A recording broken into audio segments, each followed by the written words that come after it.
سأل سائل بعذاب واقع للكافرين ليس له دافع من الله ذي المعارج تعرج الملائكة والروح إليه في يوم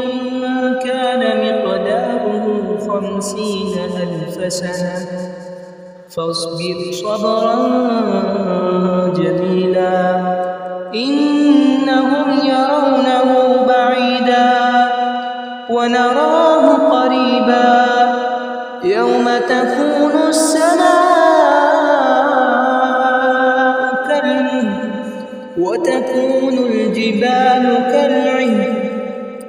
ولا يسأل حميم حميما يبصرونهم يود المجرم لو يفتدي من عذاب يومئذ ببنيه وصاحبته وأخيه وفصيلته التي تؤويه ومن في الأرض جميعا ثم ينجيه كلا إنها لظى نزاعة للشوى تدعو من أدبر وتولى وجمع فأوعى إن الإنسان خلق هلوعا إذا مسه الشر جزوعا وإذا مسه الخير منوعا إلا المصلين الذين هم على صلاتهم دائمون والذين في أموالهم حق معلوم للسائل والمحروم والذين يصدقون بيوم الدين والذين هم من عذاب ربهم مشفقون إن عذاب ربهم غير مأمون والذين هم لفروجهم حافظون إلا على أزواجهم أو ما ملكت أيمانهم فإنهم غير ملومين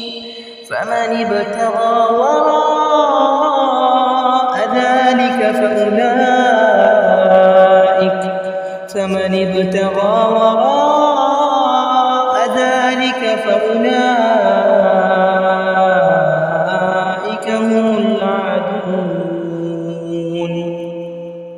والذين هم لأماناتهم وعهدهم راعون والذين هم بشهاداتهم قائمون والذين هم على صلاتهم يحافظون أولئك في جنات مكرمون فما للذين كفروا قبلك مهطعين عن اليمين وعن الشمال عزين أيطمع كل امرئ منهم أن يدخل جنة نعيم كلا إنا خلقناهم مما يعلمون فلا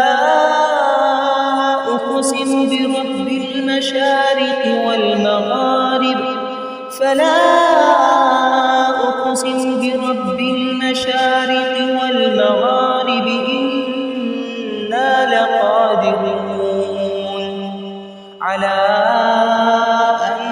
نبدل خيرا منهم وما نحن بمسبوقين فذرهم يخوضوا ويلعبوا حتى يلاقوا يومهم الذي يوعدون يوم يخرجون من الأجداث سراعا كأنهم إلى نصب يوفضون خاشعة أبصارهم ترهقهم ذلة ذلك اليوم الذي كانوا يوعدون